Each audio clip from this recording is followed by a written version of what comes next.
जब नौकर मालिश कर रहा था तो वह मेरे उस चीज के पास आकर रुक गया। मैंने कहा, तुम रुक क्यों गए? काम जारी रखें। वह अपने हाथों से मेरी मालिश करने लगा।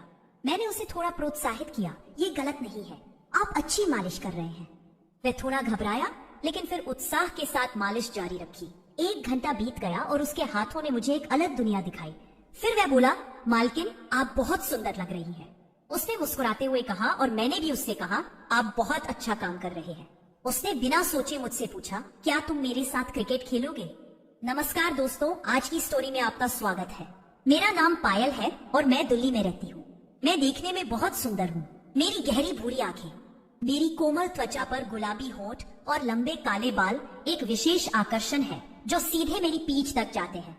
मेरी ऊंचाई 5 फुट 7 फुट है और मेरे शरीर की प्राकृतिक सुंदरता साफ नजर आती है। मेरे शरीर के हर उतार चढ़ाव को देखकर कोई भी मर्द या जवान उसमें खो जाना चाहता है। मेरी शादी 7 साल पहले हुई थी। मेरे पति राहुल एक सफल बिजनेसमैन है। उनके पास बहुत पैसा है, इसलिए वे जो चाहे खरीद सकते हैं, चाहे वह कोई वस्तु हो। राहुल हमेशा बाहर रहते हैं, ज्यादा समय नहीं बिताते, इसीलिए मैं भी अपने जीवन में स्वतंत्र और आनंदमय जीवन जीती हूँ। हमारे घर में एक नौकर था, लेकिन किसी कारणवश उसे अचानक गांव जाना पड़ा। उन्होंने कहा कि उनका बेटा रोहित उनकी जगह काम करने आएगा। कुछ दिन बाद उनका बेटा हमारे पास आया और घर का सारा काम करने लगा। रोहित एक युवा, आकर्षक और संपन्न लड़का था। वह साफ सफाई, बर्तन धोना और अन्य सभी कार्यों को व्यवस्थित करता था। हमारे घर में आजादी थी, कोई रोक टोक नहीं थी, इसलिए उसे यहाँ रहना अच्छा लगता था। एक दिन वह रसोई में सब्जी बना रहा था तो मैंने इससे कहा कि तुम सब्जी कितनी अच्छी बनाते हो। दरअसल जब तुम किचन में होते हो तो मुझे कोई काम नहीं करना पड़ता।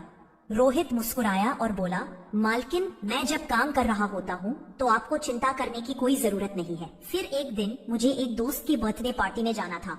पार्टी बहुत देर रात खत्म हुई और मैंने बहुत ज्यादा शराब पी रखी थी, इसलिए मैं सुबह देर तक सोती रही।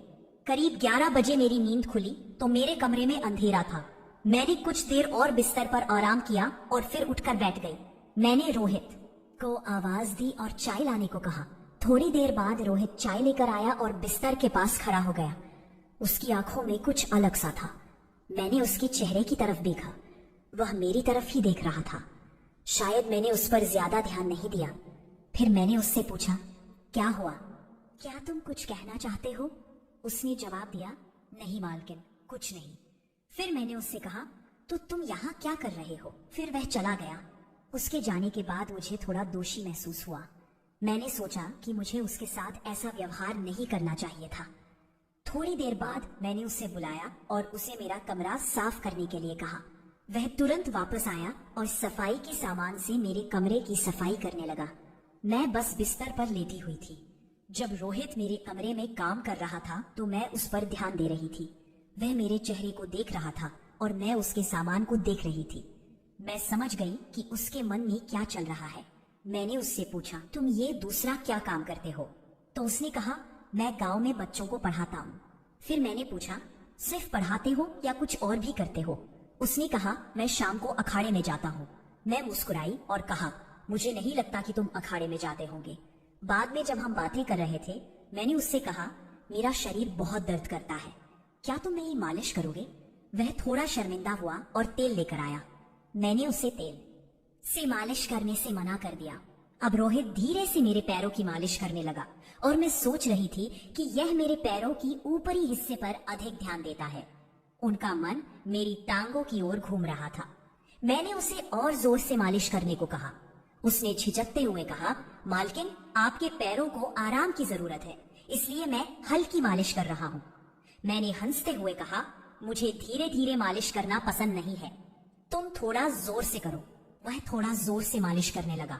उस वक्त मुझे उसका काम बहुत अच्छा लग रहा था। धीरे धीरे वह मेरे घुटनों की मालिश करने लगा।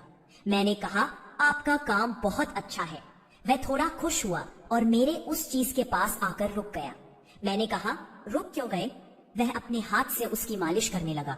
मैंने उसे थोड़ा हौसला दिया, यह गलत नहीं है, तुम अच्छी मालिश कर रहे हो। वह थोड़ा शर्माया लेकिन फिर मुस्कुराहट और उत्साह के साथ मालिश करने लगा।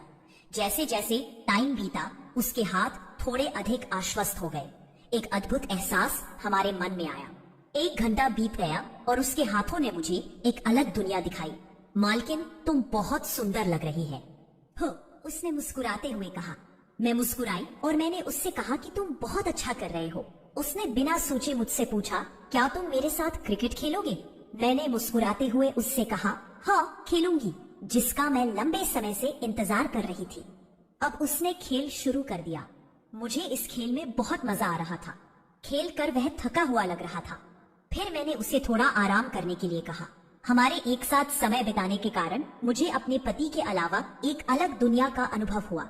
हमारा रिश्ता एक विशेष स्तर पर चला गया। पहले मैंने उसे एक दोस्त के रूप में देखा, लेकिन उसकी मालिश से मुझे बहुत संतुष्टि मिली। उसके साथ बातचीत बढ़ती गई और एक बात स्पष्ट हो गई, हमारे द्वारा की गई बातों के कारण हमारे रिश्ते में भावनाएं और गहरी हो गई। एक दिन मैंने उससे पूछा, आपकी और क्या रुचि है? उसने उत्तर दिया, मालकिन, मैं आपको कुछ बताना चाहता हूँ। उसके चेहरे पर एक गंभीर भाव था। मैंने उस पर कुछ ध्यान देना जारी रखा। उसने कहा, मेरा सपना एक महान शिक्षक बनना और बच्चों को ज्ञान प्रदान करना है। मैंने देखा कि वह अपनी आकांक्षाओं को कितना महत्व देता है। मैंने उसे और प्रोत्साहित किया, लेकिन उस सपने को हासिल करने के लिए कड़ी मेहनत करनी होगी। हमने एक अनूठी बातचीत शुरू की। उन्होंने बताया कि उनके सपने और उनके काम करने का तरीका कितना महत्वपूर्ण है। उस पल से हमारा भावनात्मक जुड़ाव हो चुका था। उसकी चाहत ने मुझे एक नई प्रेरणा दी। इस तरह हमारा जीवन साथ साथ चलता रहा।